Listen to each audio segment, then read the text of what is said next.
नमस्कार, स्वागत है आपका द न्यूज़ लॉन्चर पर। मैं हूं अशोक वानखड़े, लेकर आया हूं आपका अपना कार्यक्रम द एक्स-रे।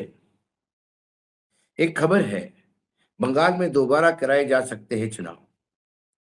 मुझे लगा कि ये खबर है तो जरा इसको ठीक से देखना पड़ेगा एक्स-रे से। अभी तो चुनाव के नतीजे तो आने हैं 4 तारीख को, लेकिन एग्जिट पोल तो आ ही गए हैं। बंगाल में दोबारा कराए जा सकते हैं चुनाव, ईवीएम से छेड़छाड़ के आरोप के बीच पर्यवेक्षक सुब्रत गुप्ता का दावा। पश्चिम बंगाल की मुख्यमंत्री ममता बनर्जी ने कहा कि सीआरपीएफ के लोग और सेंट्रल ऑब्जर्वर लोगों को मार रहे हैं, उन्हें महिला और बच्चों को भी नहीं छोड़ा। पश्चिम बंगाल में विधानसभा चुनाव के दूसरे चरण में 142 सीटों पर मतदान जारी हुआ है। कुल आंकड़ा 90% से भी ज्यादा हो गया है। मतदान के बीच कुछ बूथों पर ईवीएम के छेड़छाड़ के आरोप लगाए जा रहे हैं। इसी कड़ी में विशेष मतदाता सूची पर्यवेक्षक सुब्रत सुब्रत गुप्ता ने कहा कि कार्रवाई की जाएगी। जहां भी ईवीएम से छेड़छाड़ हुई, वहां दोबारा चुनाव कराए जा सकते हैं।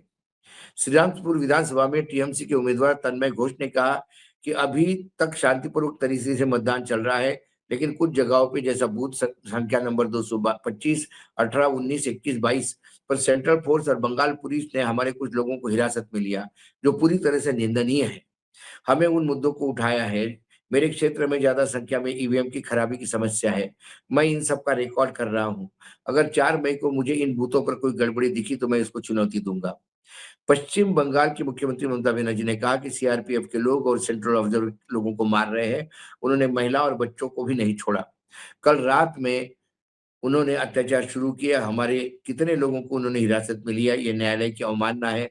मैं कभी इस तरह का लोकतंत्र नहीं देखा। हमारी जीत होगी और टीएमसी जीतेगी।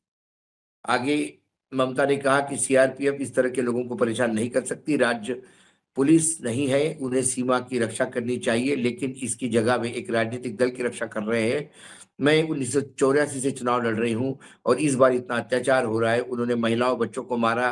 रानीघाट, कल्याणी, आरामबाग, घोघाट, केनिंग, इन सभी जगहों पर उन्होंने एजेंट को बाहर कर दिया। क्या यह स्वतंत्र और निष्पक्ष चुनाव है? ये ममता का वक्तव्य। अपने एग्जिट पोल में टीएमसी को पी मार्क एमआरक्यू ने अपने एग्जिट पोल में टीएमसी को 118 138 सीटें दी है, वहीं बीजेपी को 150 और 75। ये तो आपने पढ़ लिया होगा। पश्चिम बंगाल के विधानसभा चुनाव के एग्जिट पोल सामने आ चुके हैं। 7 में से 5 एजेंसी ने बीजेपी को बढ़त दिखाई है और 2 सर्वे में कहीं न कहीं टीएमसी आगे बढ़ती दिखाई दे रही है। एग्जिट पोल के आंकड़े पर प्रतिक्रिया देते हुए तृणमूल कांग्रेस नेता कुणाल घोष ने कहा कि एग्जिट पोल निराधार है। इनकी ज़मीनी हकीकत से कोई लेना-देना नहीं। हम 235 से अधिक सीटें जीतेंगे और भाजपा 50 से अधिक नहीं जीत पाएगी। गौरतलब है, आज दूसरे फेज की वोटिंग के साथ ही पश्चिम बंगाल विधानसभा चुनाव में आखिरी चरण में पहुंच गया है। 4 मई को वोट की गिनती होगी। हालांकि इसके पहले आए एग्जिट पोल के आंकड़े ने ममता बनर्जी की पार्टी की चिंता बढ़ा दी है। एग्जिट पोल कैसे-कैसे आए तो आपने दिखा है। कांग्रेस नेता केसी वेणुगोपाल ने एग्जिट पोल के नतीजे पर कहा कि हम जनता के सर्वेक्षण पर विचार करते हैं, एग्जिट पोल कर नहीं। हम सभी 4 मई का इंतजार कर रहे हैं और हमें अच्छे परिणाम देखने को मिलेंगे। केरल, तमिलनाडु, पुडुचेरी, असम और पश्चिम बंगाल में अच्छे परिणाम देखने को मिलेंगे। पश्चिम बंगाल के मुख्य निर्वाचन अधिकारी मनोज अग्रवाल ने कहा कि 92.47% मतदान हुआ है, 92.47%। पहले चरण से थोड़ा ज्यादा मतदान दूसरे चरण में हुआ है। चुनाव शांतिपूर्वक हुआ। कुछ जगह पर 1-2 घटनाएं हुई। कोलकाता में ऐतिहासिक मतदान हुआ। जो लोग अभी वोट नहीं देते थे, उन लोगों ने भी इस बार आके मतदान किया। लोगों ने त्योहार की तरह इसे मनाया। इस बार ऐतिहासिक मतदान हुआ है। त्योहार की तरह मतदान मना, एक आदमी मर गया है और इनको इसमें त्योहार दिखता है। समझ में नहीं आया।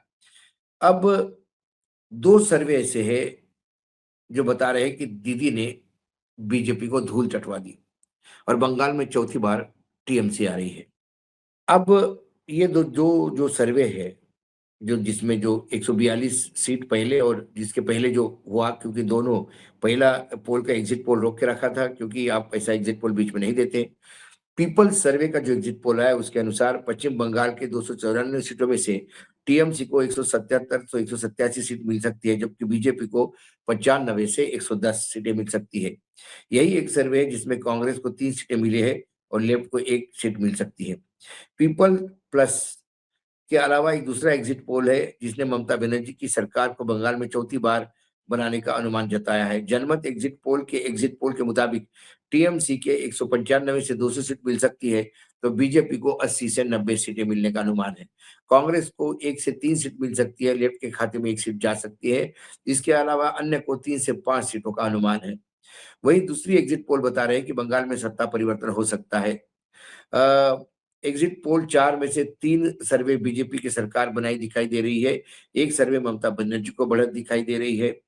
अ, इससे कहीं न कहीं अ, जो पूरा तंत्र बना हुआ था चुनाव का, वो भी थोड़ा गड़बड़ा गया है, क्योंकि इसके पहले भी कई बार एग्जिट पोल आए हैं बंगाल में, जिन्होंने कुछ जितनी सीटें बोली एग्जिट पोल में, उससे ज़्यादा ही ममता को मिली। कम से कम अभी तक का रिकॉर्ड ऐसा ही है, देखते हैं क्या होता है। लेकिन जो एग्जिट पोल का आंकड़ा है बाय एंड लार्ज वो वही है जो अमित शाह जी लगातार बोलते आ रहे थे कि हमको इतनी सीटें मिलेगी। तो क्या ये डिज़ाइनर पोल थे? क्या ये डिज़ाइनर नतीजे थे? क्या नतीजे पहले से डिज़ाइन किए गए थे? क्योंकि हमने देखा कि बंगाल में चुनाव आयोग ने एक बहुत अहम रोल खेला है। चुनाव आयोग ने एसआईआर के तहत जो डाउटफुल कैटेगरी क्रिएट की, वो सिर्फ बंगाल में ही दिखाई दी। वहाँ 34 लाख लोग वंचित रहे मतदान से। उसके बाद माइक्रो ऑब्जर्वर नाम की चीज़ इसी बंगाल के चुनाव में एसआईआर में दिखने को मिली।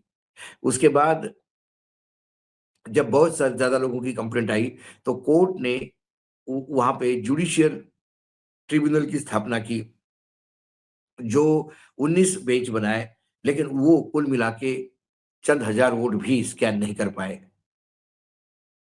ऐसे में लाखों वोट मतदाता, यदि कल ये प्रोसेस ऐसा ही कंटिन्यू रहा और चुनाव के बाद 1 महीने में ऐसा पता पाया गया कि 32 लाख में से या 34 लाख में से 30 लाख भी मतदाता थे, तो फिर इन 30 लाख मतदाताओं के मतदान से वंचित कौन करेंगे? सीओ कहते हैं कि बहुत अच्छा मतदान हुआ, 1-2 जगह झड़प की खबरें आई, लेकिन यहाँ खबरें तो बहुत जगह से आई हैं।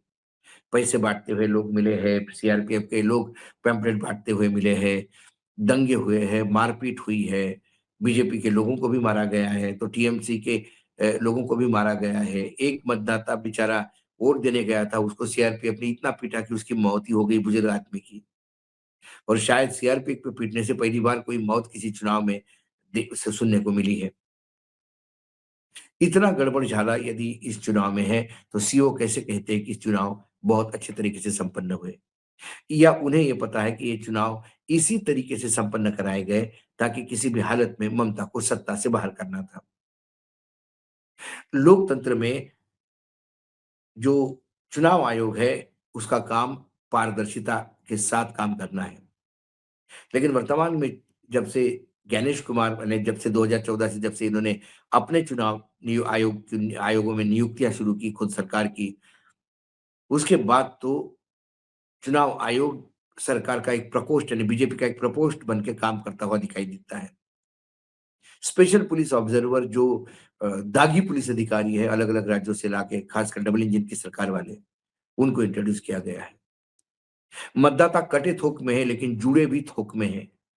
एक आदमी 30-30 हज़ार मतदाताओं को फॉर्म भर के उसको जोड़ रहा है और सर्वोच्च न्यायालय के जब संज्ञान में ये बात लाई गई तो उन्होंने कहा तो ऐसा होता रहता है, क्या कर सकते हैं इसमें? एक आदमी कैसा 30,000 लोगों का ये बोल सकता है कि ये आदमी अभी यहाँ पे आया हो या ये आदमी अब मतदान के लायक हो गया, ये आदमी यहाँ से ट्रांसफर होके आया। कैसा ये हो सकता है? लेकिन कुल मिला के मैंने पहले ही कहा कि जनादेश जो पूरे चुनाव के टाइम मिलता हुआ जन समर्थन था टीएमसी को, उसके बाद जो बीजेपी के रैलीज़ में कुर्सियाँ खाली, बीजेपी के रोड शो में लोग खाली, उनके अध्यक्ष भी सीआरपीएफ की बख्तरबंद गाड़ी में घूम रहे थे। उनके लोग भी हुट हो रहे थे। कम से कम इससे इसको यदि हम जनादेश माने तो आज भी बंगालियों के दिलों पे ममता राज करती हुई दिखाई देती है। लेकिन ये तो जनादेश हुआ। ज्ञानादेश क्या कहता है ये बहुत महत्वपूर्ण है। यदि ज्ञानादेश ये कहता है कि बीजेपी ही सत्ता में है, तो फिर क्या कहता है? ऐसा ही ज्ञानादेश महाराष्ट्र में हुआ, ऐसा ही छत्तीसगढ़ में, मध्य प्रदेश में, हरियाणा में, राजस्थान में, बिहार में, दिल्ली में। जब ज्ञानादेश से ही सरकारें बननी है तो फिर बीजेपी की सरकार आ रही है, यही मान लेते हैं। लेकिन एक्स-रे में इतना ज़रूर दिखता है, जिस हिसाब से ममता के तेवर अभी भी खड़े हैं, लगता है कि कहीं न कहीं ममता को ये आत्मविश्वास है कि वो सत्ता में वापस आएगी। आज एक्स-रे में इतना ही, कल फिर आता हूँ किसी विषय के साथ, तब तक के लिए नमस्कार। देखते रहिएगा न्यूज़ लॉन्चर।